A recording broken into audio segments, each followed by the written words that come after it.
Hello my viewers and welcome back to my channel. Subscribe, like and share your comments in the comment section down below. Now in today's video we take a look into a topic that has sparked widespread discussion and controversy. Just a few days ago, Russian President Vladimir Putin made headlines by unveiling a video that purportedly reveals Jesus as black. Now if you missed that video, check through my videos, you will find it. But this revelation, stemming from a vote in Russia, challenges long-held beliefs and raises questions about the authenticity of canonical Bible narratives. In this video, we will explore the reactions of Black Americans to Putin's revelation and take a look into the implications it has on religious discourse and historical understanding. So join me as we take a look at these videos. I will be right back. Vladimir Putin just told his entire nation that they now serve Black Jesus. Stop what you're doing, download this video, and share it on every social media site you can find, because this shit just got crazy. Ladies and gents, equality and love for all, regardless of race or creed. If this doesn't literally blow your mind and solidify to you what is solidified to me, I don't know what to say. Putin serves no benefit by telling the world that Jesus was black. And this is the first time in history that we've seen rulers announce to the public that Jesus was black. What are your thoughts? I want to hear what everyone has to say, because this is blowing my mind. Also, did you know that God is black? The Most High God, the creator of the heavens and earth? Did you know that he was black? Oh, you think I'm capping, huh? You think I'm capping? I can get the scriptures. I'm about to pull the scriptures up right now. Now, here's the scriptures to prove it. This is Daniel chapter 7, verse 9. I beheld, the thrones were cast down, and the Ancient of Days did sit. That's God, whose garment was white as snow, and the hair on his head was like pure wool. Pure wool. His throne was like the fiery flame, and his wheels was as a burning fire. Who on the face of this earth has woolly hair? Pure wool hair. Woolly hair. It said God has woolly hair. What's understood ain't got to be explained, man. God is black. Yes, you've been bamboozled once again. Hey, it is what it is. What's going on, y'all? So Vladimir Putin, he was at a press conference and whatnot, and he released a bunch of images of a bunch of black biblical people, even a black Jesus. So let me get y'all's thoughts on it. It's tripping about the video that I'm posting, but just look at this picture right here. And look at this one. Let's see, you see the nose, it has a big nose. So, you know, I'm just saying, man, you know, I'm just talking about features. And then, I mean, you see that one looks kind of like European style, I'm not gonna lie. And then this one right here looks like it is Jesus right here. And I don't know. Now, obviously, I can't give you a for sure answer and tell you, oh, yes, this is Jesus, yada, yada, yada. But one thing that I can say is, as a Muslim, we believe that Moses was a black man. And Jesus, we believe Jesus was a black man too. I mean, when you look at, even when you read certain Bible verses, when it talks about the feet of Jesus Christ were bronze, what does that tell you? So me personally, I have no idea where the hell this person came from. This is not Jesus. This is just man with a beard. And one thing I love about Islam is that there's no images of anybody. You don't go and make images of prophets. You don't go and make images of Muhammad. You don't go and make images of Jesus, and you don't make images of nobody. Because if you do that, we're having the same problem we're having right now. Even a painting can't 100% accurately predict what, or even tell future generations this is what that person looked like. Even though the paintings might be detailed, this isn't exactly what the person looked like. So my whole thing is, I've always known that Jesus was colored. I always knew Moses was colored. I mean, the whole message of Jesus was destroyed by Paul when he told the Jews not to obey the Old Testament no more. But Jesus said to obey the Old Testament laws. And whoever tells you not to, they're an enemy. Well, what do y'all think about this, man? Y'all comment down below. Do y'all think Jesus, or do y'all think he was colored? Did y'all see this? I mean, why is nobody talking about this? Yeah, so just look a little bit closer. I mean, I know this specific photo is old, but y'all didn't see the videos going around TikTok about how Putin went in their votes and are revealing that Jesus is black? Now, I really don't like touching on the subject because, you know, a lot of people get in their feelings, but oh well, TikTok, this is only for entertainment purposes only. Now, I'm just gonna drop this video right here. Now, if you go to this YouTube page, Seed of Israel, you'll see the video, but just watch. Dating back to the 14th century, brought together from private collections across. It's very beautiful. It gives you goose pimples. It's a remarkable exhibition. It's an exhibition which feeds the senses. Everything is so grey outside at the moment, and here suddenly it's a feast for the eyes. And it's a feast that marks 100 years since religious icons started to be recognised as works of art. Before then, they were mainly viewed as religious objects, often left blackened over the centuries by the passage of time and added layers of paint. When we learned how to remove the dark layer, discovered underneath an overwhelming beauty, to such an extent that it shocked André Matisse, who was in Moscow at the time. He said, it's here that artists should come to learn to paint, not to Italy. But today, only a small number of these masterpieces remain. Most were destroyed during the Soviet era. These icons are the survivors. If museums hadn't saved them, they wouldn't exist today. There are 50,000 icons in Russian museums. Before, there were millions. Alright, so now listen, so there's some rumors going around about how the real reason why we're at war, the real reason why we don't mess with, because they're about to reveal the truth. And like I said, there are rumors. Don't quote me on this, you know. And you know, I was doing some digging myself, but yeah, I want y'all to take a look at these photos. Yeah.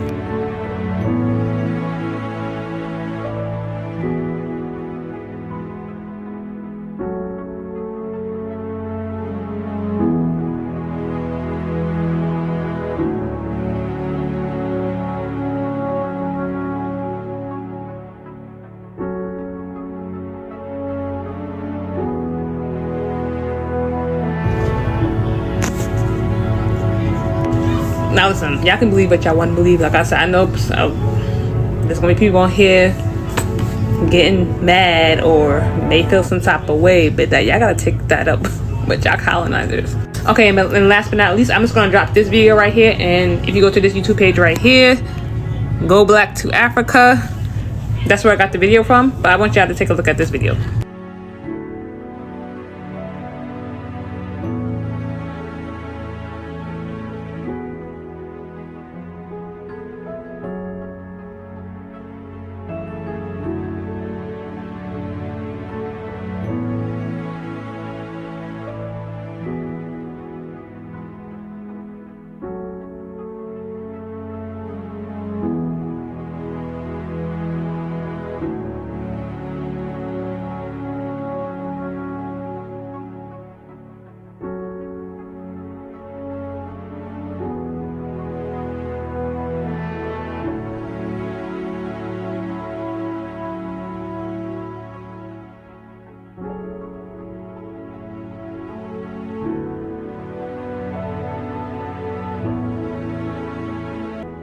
But yeah, like I said in the beginning, this is only for entertainment purposes only, and I do not know what I'm talking about.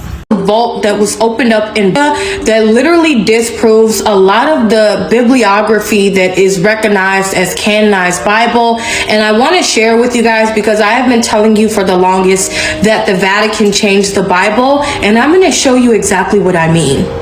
And I know you guys haven't heard this in a long time, but go get your blanket, because we're diving back into what goes on at the Vatican and what changed the course of bibliography as you know it. I have been trying to tell you guys for the longest that the Vatican is behind so you would not believe. And one thing is for certain is that they made their own version of the Bible, along with stealing a Bible from Ethiopia, along with hundreds and thousands of ancient artifacts from Egypt, which is really just Africa. These are my own personal ideas, beliefs, and conclusions. Do not take them as fact, as I put together my own information that I find, but you may have different information and feelings. So please just know that this is just my own ideas. so here is one of the artifacts that is on display, and that is the artwork. I mean, you really can't see what I'm saying, but if you look very closely, you will know that one small detail is very different from what most Bibles teach us now. That is a stained glass artifact, which also has a depiction of what they say is Jesus, as well as, I'm assuming that is Mary, but are you seeing the difference yet? Keep looking. This is who I believe to be the Archangel Michael, and you can see him there with gold wings. And he also, and there's someone here in this window as well that could be, you know, someone of biblical reference in time. We just don't know. But yes, you're almost there. Do you see what is different from modern day Bibles than it is in what we are taught and what we are seeing? These people are like Black and Middle Eastern, but I'm gonna say Black because they are closer to Black than Middle Eastern, if you ask me, and has single-handedly just challenged every biblical reference to what God, his disciples, people around that time look like. I mean, let's be serious. Not only are these people Black with beards and it looks like they have afros, and even looks like that this one over here has a pick in his hair. And this is Russian. Yeah, okay. These are some more pictures. As you can see, this is a Black man holding bread.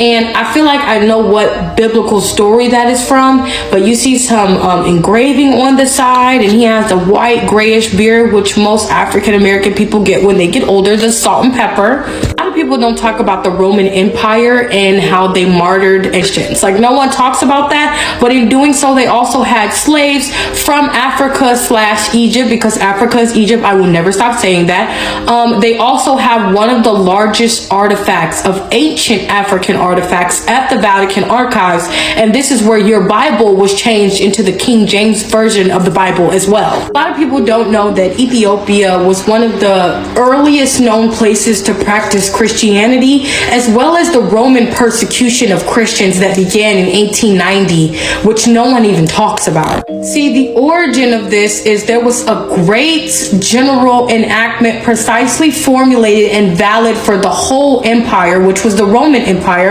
which forbade the practice of the Christian religion. So what I basically just told you is, before the Roman Empire decided to take Christianity back and Emperor Constantine have the first ever Christmas and Christian dinner, yeah, they were persecuting Christians because they wanted everybody to practice their version of Catholicism at the time. So basically, there was this guy named Nero, and he had an older resolution for forbidding the introduction of new religion, but the application to Christians is seen as coming from a much older Republican principle that it was a capital offense to introduce a new superstition without the authorization or the authorization of the Roman state, which was the Roman Empire.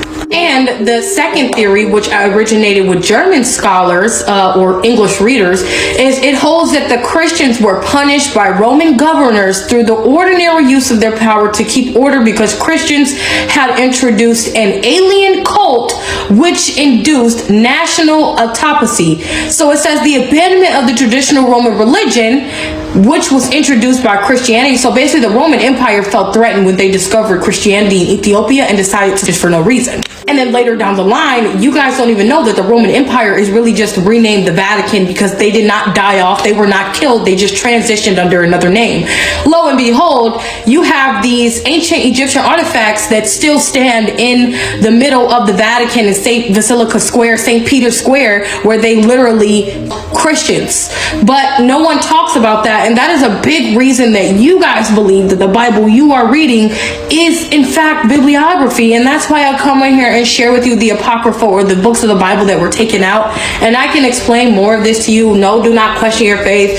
Do not do anything. But if you feel like you are someone who has a spiritual connection that you can't explain, but you know it's with a God, right? Know that that's valid and that's good enough. But yeah, so those artifacts are in fact on display at a museum. It's not trying to hide this. And I thought... And with Vladimir Putin, they opening up the archives about the Black Hebrew Israelites. Check this out. Why they doing this?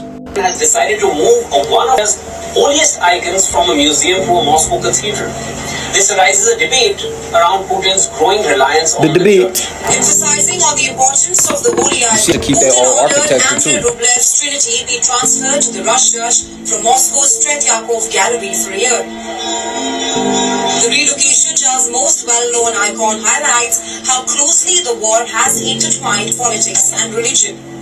The icon depicts the Oak of Mamre, where the three angels visited Abraham in the book of Genesis. Did you notice anything about these icons on display? They are all black. Icons dating back to the 14th century, brought together from private collections across Russia. You see are the survivors of what is left. Had the museums not saved them, they wouldn't be existing today. There used to be millions of these icons, but now only 50,000 of them are within sight. The unveiling of these icons is a powerful testament to the enduring strength of truth. The authenticity of these paintings compels us to reevaluate our understanding of the past, particularly regarding the presence and representation of black figures. For centuries, these figures may have been shrouded in obscurity, but their rediscovery sheds light on previously untold stories, standing as a challenge to long-held assumptions, prompting us to rewrite history with a more inclusive lens. So even when you look at the Bering Strait, don't they know about the rich history of Atlantis or the Americas? Don't think Vladimir Putin don't know about that ancient Tartarian civilization, the history. Most people across the world know about the colonization of the melanated folks across the entire Americas, not the 50 states. From the top of Canada to the bottom of South America is all America. They put these invisible lines to trick you. And like I said, when you look, they still hold up their old architecture. They don't destroy it. They might have plastic buildings they building up now due to everywhere get colonized. Everybody got to get with the New World Order. But you heard what they said. They was hiding things, throwing things under the vault. You probably had some families that was good trying to preserve the history, and then you probably had some families that was trying to destroy the history. And let's just say majority was trying to destroy it, right? But when you see these folks and they where their buildings are set up, like, look at this, man. This is beautiful, bro. And what if this was built by these? That'd be crazy, right? But that's just assumptions. I haven't did my research in that area yet. But when you look at the land, right, it's a beautiful land, and it had to be done by beautiful people who had real civilizations and in order and morals, right? It couldn't have been done by no barbistic Rome, take over Rome, fighting for war. Like, I heard some people say, oh, black people never even invented a wheel. Y'all still have proof inventions of the wheel and all this. And I understand how y'all feel about how you think we came about, but just know these people have lied to you about a lot. And when I say these people, I mean, I'm not even gonna say the government, because the government is under the people that under these people. Let's say the weak, shout out Mr. Keep It Simple, right? Weak ass elites. So it's a lot that's been buried, bro. So when y'all want to say black folks, pull yourself by your bootstraps, black people trying to take everyone's identity, the government laughs like, y'all so off. You'll never. They laugh because they know, like, we still got them as pawns. You feel me? And we just gotta really use our discernment in these times. And it's not a race thing, it's energy. I'm on anybody with a flunky energy, because I get into altercations all the time. I'm not sitting here saying, oh, peace be with you, but all that trying to come together, that's not realistic, bro. But having boundaries and respect, that's what we could get into. And respect is respecting culture, respecting what we did, bro. Not trying to throw it under the water, throw it in the ocean, and bury ours deep like we ain't do what we did. Then try to gaslight us in modern day society like, oh, y'all are crime, the most crime. The reason why crime in America, that's a fallacy, and it's good. You exist off of these. So keep believing in that fallacy, keep practicing cognitive dissonance, and watch what's going to happen to you. Now, witnessing the recent revelation by Russian President Vladimir Putin regarding Jesus being portrayed as black is both validating and deeply significant. For generations, Black communities have asserted the belief that Jesus, along with many other biblical figures, were of African descent. Now, this revelation emerging from a vote in Artisha lends to these long-standing assertions and challenge the narratives perpetuated by palm color-dominated religious institutions. Throughout history, the palm color washing of biblical figures and narratives has been a pervasive phenomenon, often used to reinforce Eurocentric ideals and maintain power dynamics. The Bible, as we know it today, has undergone numerous translations and revisions, with many scholars arguing that certain interpretations were altered to align with prevailing cultural and political agendas. The opening of this vote in Artisha signifies a groundbreaking moment, shedding light on previously obscured truths and inviting critical examination of the narratives we've been taught to accept unquestioningly. The contents of this vote provide compelling evidence that challenges traditional depictions of biblical figures, forcing us to confront uncomfortable truths about the manipulation of religious texts for ideological purposes. Now, this revelation prompts us to question why such efforts were made to erase the African roots of Christianity and distort historical realities. Why? It underscores the importance of reclaiming our narratives and challenging dominant narratives that seek to marginalize and erase the contributions of Black people to history and spirituality. The implications of this revelation extend beyond religious discourse, touching on broader themes of representation, cultural identity, and historical accuracy. It serves as a powerful reminder of the importance of diverse perspectives in shaping our understanding of the world and emphasizes the need for continued efforts to uncover and amplify marginalized voices. Now, as we grapple with the implications of Putin's revelation, let us seize this opportunity to engage in meaningful dialogue, reclaim our narratives, and strive for a more inclusive and accurate portrayal of history and spirituality. Now, throughout centuries, Black people have faced systemic oppression, including cultural erasure and the distortion of their historical contributions. From transatlantic slave trade to colonialism, Black history has often been marginalized, downplayed, or outright ignored. This extends to religious narratives, where the Eurocentric interpretation of biblical figures has been imposed on diverse cultures and communities worldwide. The vote's contents provide tangible evidence that challenges the prevailing narrative of a palm color washed Christianity. They offer a glimpse into a more inclusive and historically accurate representation of biblical figures, resonating deeply with the Black community who have long sought to reclaim our cultural heritage and spiritual identity. This revelation highlights the interconnectedness of spirituality and cultural identity. For many Black people, the image of a Black Jesus is not just a matter of historical accuracy, but a source of empowerment and validation. It affirms the presence and significance of Black people in religious narratives and challenges the notion that spiritual authority and divinity are inherently tied to palm-coloredness. The unveiling of this vote in Artisha serves as a catalyst for critical reflection, challenging us to confront uncomfortable truths and reimagine our collective narrative.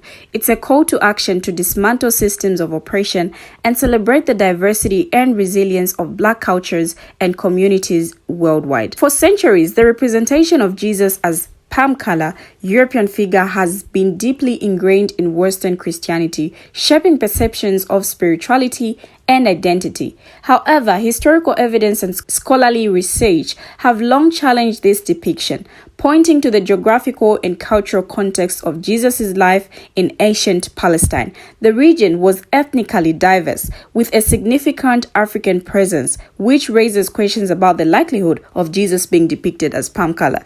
The manipulation of religious texts and images to serve political and ideological agendas is a well-documented phenomenon throughout history. The Eurocentric portrayal of Jesus served to reinforce colonial power structures, justify enslavement and oppression, and marginalize non-palm color cultures and religions. The unveiling of the vote in Artisha provides a tangible glimpse into alternative narratives that have been suppressed or overlooked. It offers a counter-narrative to the dominant Eurocentric portrayal of Jesus and invites a re-evaluation of long-held beliefs and assumptions. For Black communities, this revelation carries profound significance. It validates the lived experiences and cultural heritage, offering a sense of empowerment and pride in our identity. It also underscores the importance of reclaiming agency over one's narrative and challenging systems of oppression that seek to erase or diminish Black contributions to history and spirituality. The Eurocentric depiction of Jesus as palm color has been used as a tool of cultural imperialism, reinforcing the supremacy of Western Christianity and perpetuating colonial narratives of dominance and superiority. Now, this portrayal not only distorts historical accuracy, but also reinforces harmful stereotypes and perpetuates systems of oppression that marginalize non-palm color communities. Putin's revelation challenges this hegemonic narrative by presenting an alternative perspective rooted in historical evidence and cultural diversity. It serves as a reminder that interpretations of religious texts and figures are influenced by social, political agendas and power dynamics, highlighting the need for critical engagement and cultural sensitivity. The unveiling of the vote in Arusha raises questions about the role of institutions in shaping collective memory and historical understanding. It prompts us to reconsider the sources of authority and knowledge production, challenging the monopoly of Western academia and institutions in shaping narratives about religion and history. Now, Putin's revelation regarding the portrayal of Jesus as Black prompts us to examine the intersections of race, religion, and identity. For us Black people and communities, the depiction of Jesus as a person of African descent carries profound symbolic and spiritual significance.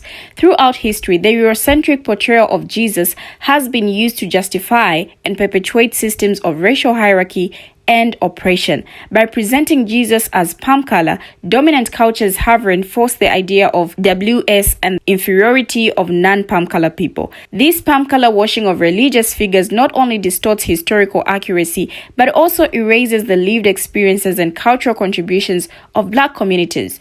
Putin's revelation challenges this narrative by affirming the diversity and inclusivity of religious identity. It acknowledges the African roots of Christianity and celebrates the spiritual resonance that Black individuals find in seeing Jesus portrayed as someone who looks like us. Now, this representation serves as a powerful affirmation of Blackness and a rejection of the notion that divinity is inherently tied to palm-coloredness. Putin's revelation invites us to reconsider the ways in which race intersects with religious beliefs and practices. It prompts us to critically examine the impact of racialized imagery on our understanding of spirituality and the ways in which religion has been used to uphold systems of racial inequality. For centuries, the image of Jesus as a palm color man has been perpetuated through art, literature, and religious teachings, shaping the collective consciousness of believers around the world. However, historical evidence suggests that the region where Jesus lived and preached was ethnically diverse, with people of African descent among the population. Now, the unveiling of the vote in Arusha provides tangible evidence that challenges the traditional Eurocentric portrayal of Jesus. It offers artifacts and documents that shed light on a more diverse and inclusive understanding of religious history, emphasizing the need to critically evaluate and reassess long-held beliefs and interpretations. Now, as we conclude our exploration of Putin's revelation regarding Jesus being Black, it's very important to acknowledge the significance of this moment in shaping our understanding of religious history and cultural identity.